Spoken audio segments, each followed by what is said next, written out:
So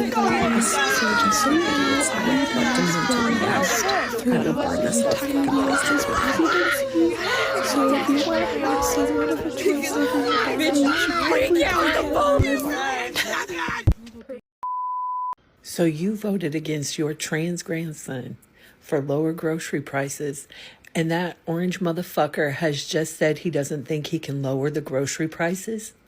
And he's admitted the tariffs will raise prices? Fuck you. How can one vote against something that's not real? Hi, my name is Virgie Tovar, and I'm the author of You Have the Right to Remain Fat, as well as a few other books on fat positivity and body acceptance. When I think about what people might be surprised by or what you wouldn't think of when you think of eating disorders, I immediately think of being a kid. I was a kid in a larger body, a teen in a larger body, and also I'm an adult in a larger body. And the message I always got from my doctor was shrink your body by any means necessary. And it really felt like there was a sense of a don't ask, don't tell. So because I truly believed, right, and this is where I think the surprise comes in. I really believed that this was about my health. I really believed that my doctor was right. Because why would I believe anything? Nope, I'm done.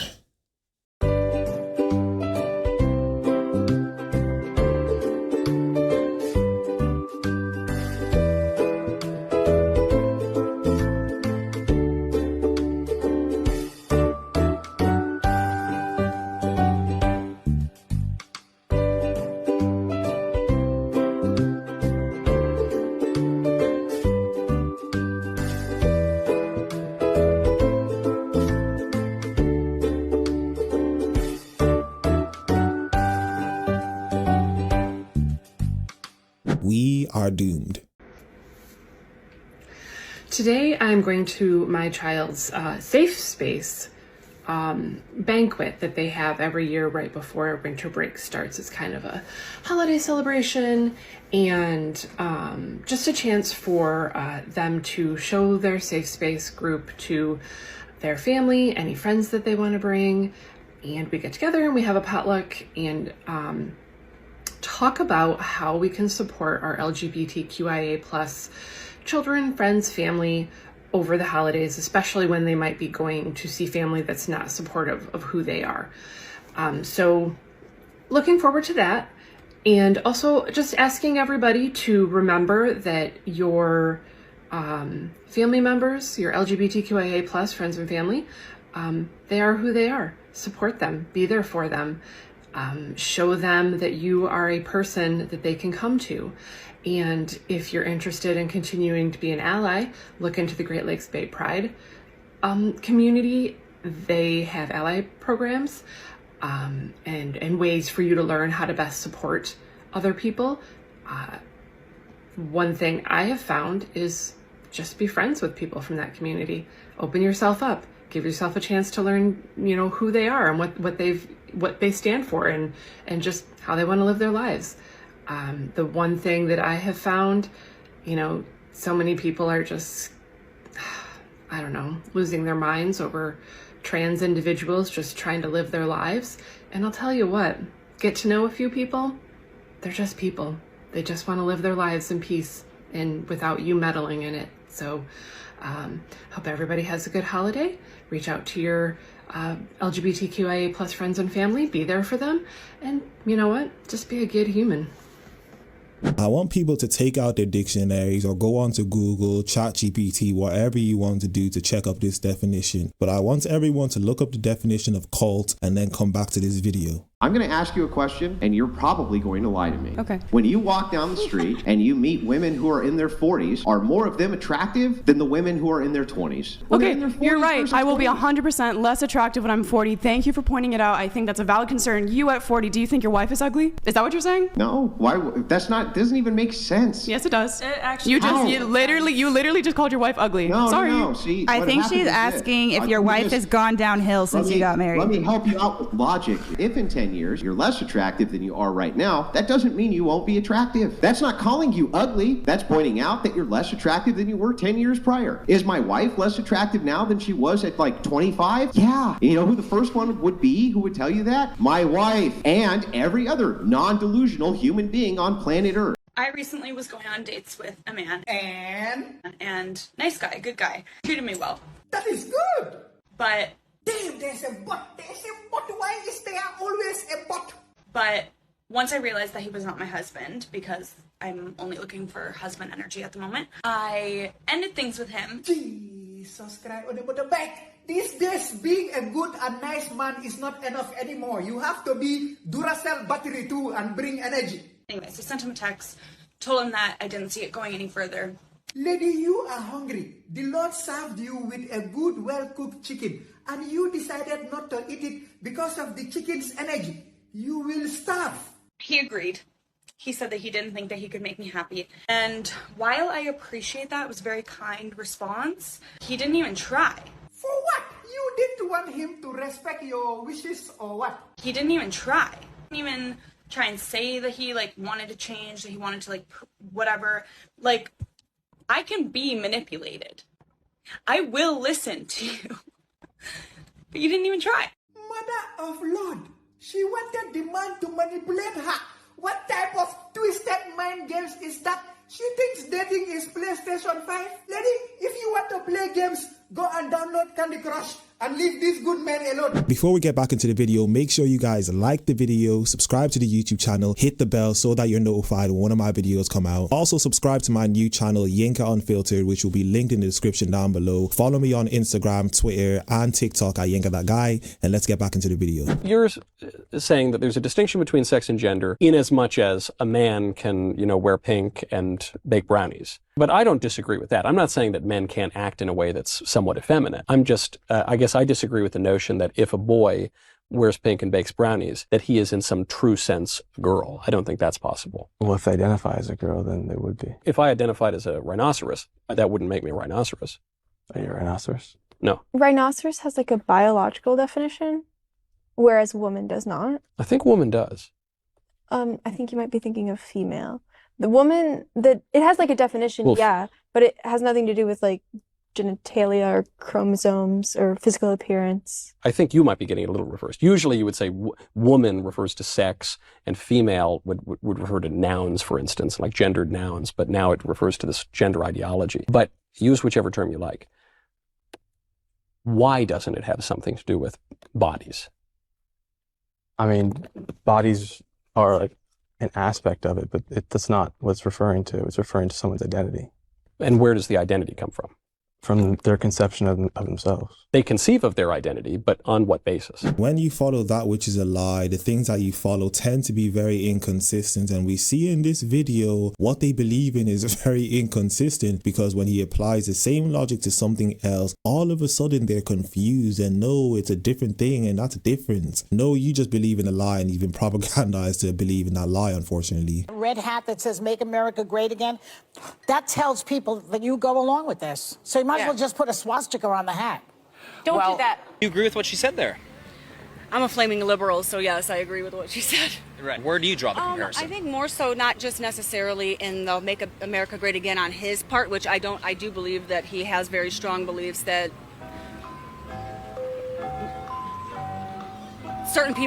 most people are below him and his people. Okay. But more so not just him, but also other people that follow him, that believe in that, in the collective of a lot of the beliefs that they also believe in. So it's like you're representing one thing maybe, but usually the people that are that diehard representing it have very strong views that relate to a lot of other things that would make me also believe that they agree with some things that would also be represented by somebody with a swastika. If that makes sense. I have no comments on this video because my brain needs a break from the stupidity I hear day in and day out. Do you think if men had to do the work of wives, they would still want to get married? Oh, this should be fun. Like if the roles were reversed and the spousal expectations on wives and husbands swapped, right? The gender roles swapped. Do you think men would still want to be married as much? Oh, we're still going with traditional gender roles in relationships, are we? Here I thought by this point in time, feminists would have tried to eliminate that so that men and women could do equal things in relationships. But I'm sure this gets better. Or is part of the appeal the invisible labor? There's someone taking care of you and your property and your things and your children. It's rather interesting that this individual is implying that men don't do most of the visible labor in these little scenarios that they're making up. Most men actually take care of the house, the vehicles, and do most of the visible manual labor. And a lot of men take care of children, but I'm sure there's more of a narrative to be pushed here. Like, I think it's time we get some of these trad husbands to start making day-in-a-life videos. Yes, let's do that, because I'm sure it will be a great awakening to a lot of women that happen to have these particular mindsets that seem to think that men don't do anything. Because I would love to see the perspective where they talk about marriage in a way that talks about the relationship and intimacy that they have within their relationships and their marriages, and not just the roles that they play and the domestic duties that they provide. A person should always be very careful what they ask for, because they just might get it. Free abortions. Yes, Queen. Free gender-affirming care for migrants. Yes, Queen. Child tax credits for dogs. Yes, Queen. Ban standardized testing. Yes, Queen. Different tax rate for white men. Yes, Queen. She's a yes queener.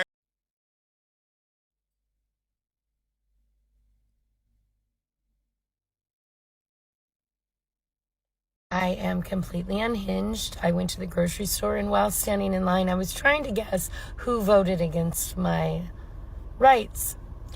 And I couldn't guess anymore. I was out of guesses.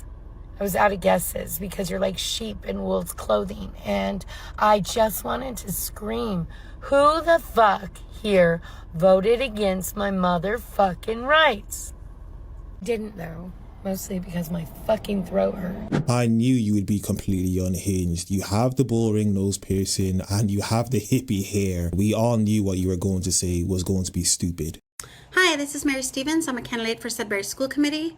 I saw a series of questions posted on Facebook page called One Sudbury, and I wanted to make sure to address them.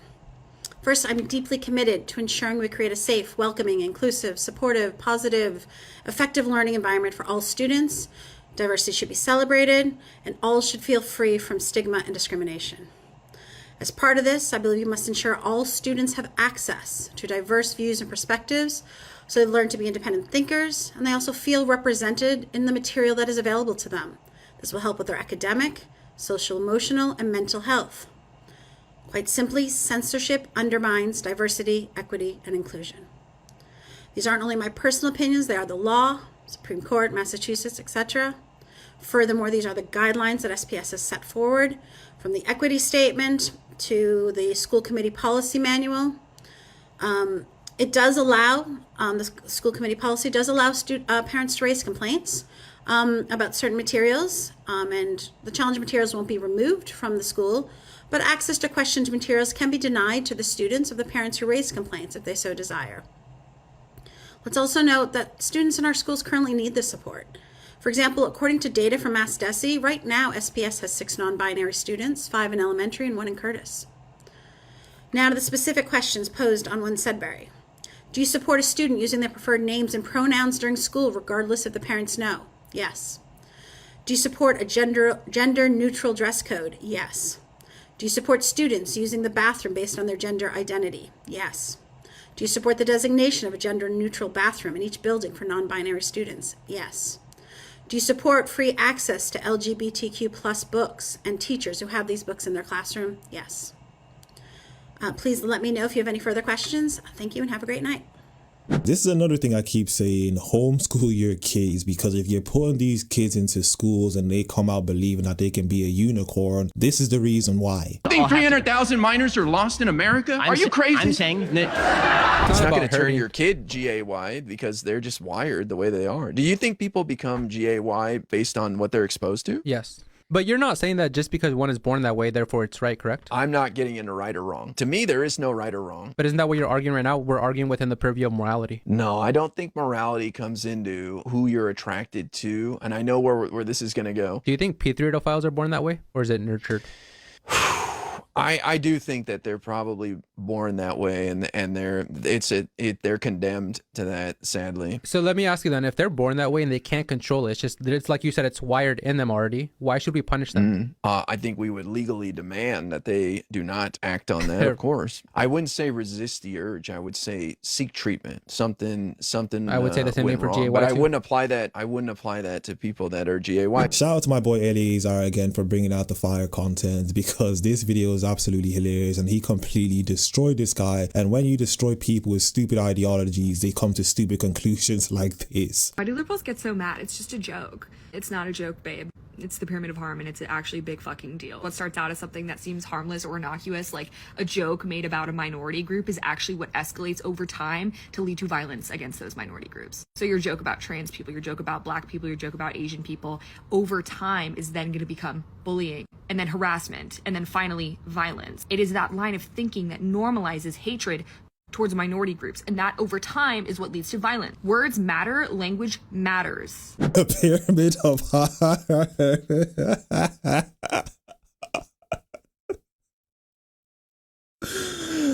Woo, we're in trouble.